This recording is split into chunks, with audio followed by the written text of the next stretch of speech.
Olá, amigos do canal Ed Invest, sejam muito bem-vindos. Avisos do canal: as informações citadas aqui não é indicação de compra nem de venda dos ativos.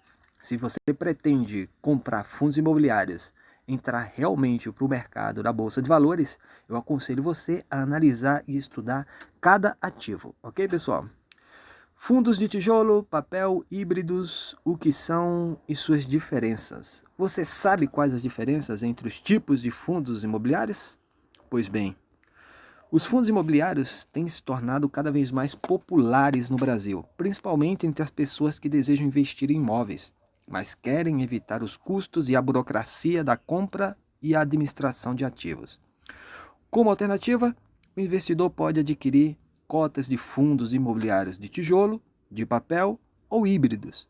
Todos eles são negociados diretamente na Bolsa de Valores, mas cada um desses três tipos de fundos tem suas peculiaridades em relação à gestão e aos tipos de ativos nos quais investem. Para saber mais sobre essas diferenças, continue assistindo aqui o nosso canal Edinvest até o final. O que são fundos de tijolo? O fundo imobiliário de tijolo é o tipo de fundo que investe o seu patrimônio diretamente em imóveis. Esses espaços podem estar em zonas urbanas ou rurais e podem ter destinação comercial ou residencial. Os últimos ainda não são tão comuns. Basicamente, o objetivo de um fundo de tijolo é obter o retorno com a alocação dos ativos imobiliários, ou seja, a receita com o aluguel dos imóveis vai para o patrimônio do fundo e é distribuídos aos investidores sob a forma de dividendos, de acordo com a quantidade de cotas que cada investidor possui. Tipos de fundo de tijolo. Normalmente, os fundos de tijolo são constituídos por imóveis do mesmo segmento. A seguir, vamos conhecer algumas das principais categorias disponíveis no mercado das ações. Lajes corporativas. Esse é um dos tipos mais comuns de fundo de tijolo do mercado. As lajes corporativas ou escritórios são imóveis que os fundos imobiliários constroem ou adquirem com o objetivo de alugá-los para empresas. Por isso, aspectos importantes a considerar nesses fundos são justamente a localização e a qualidade do imóvel que possui em portfólio. Shoppings.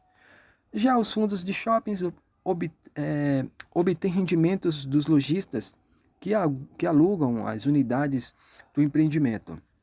Por um lado, esses fundos oferecem boa diversificação, pois normalmente possuem uma grande quantidade de lojas. No entanto, dependendo da região, é comum também haver alta rotatividade de inquilinos.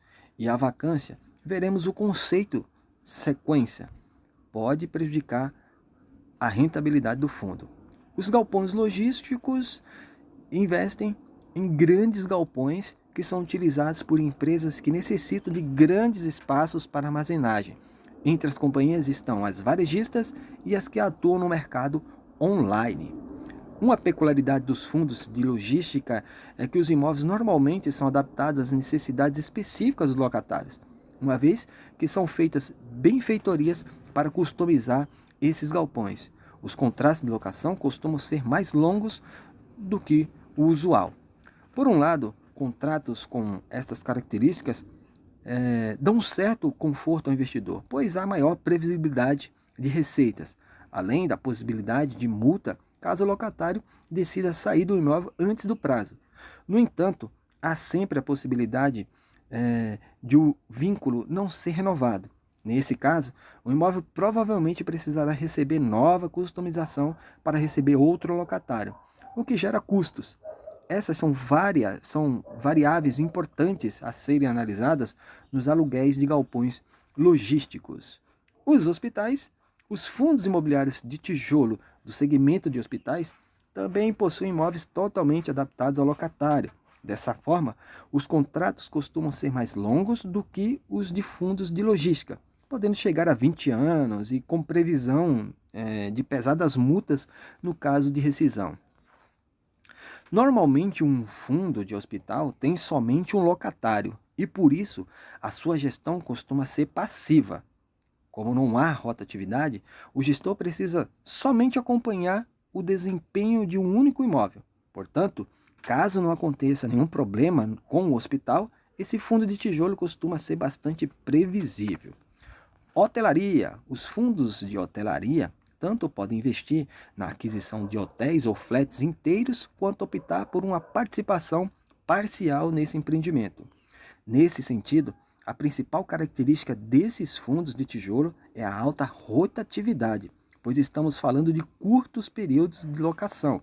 Por isso, é importante avaliar bem o perfil e o potencial do empreendimento, se é voltado ao turismo de lazer ou negócios, regiões nas quais atua, histórico de vacância, entre outros pontos.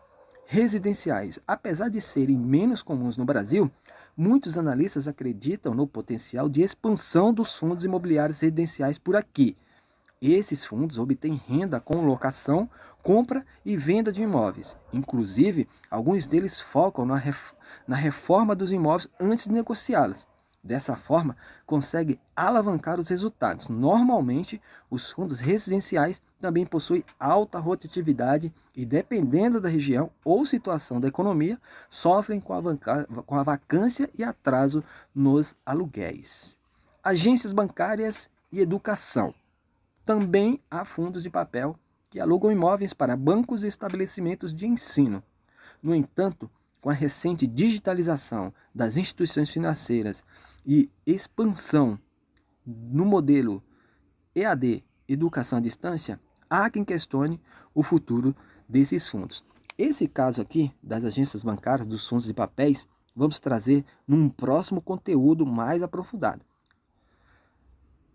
Produtos e parceria do canal, ainda não temos, porém, o que o canal pode ter de fato é o seu like e a sua inscrição.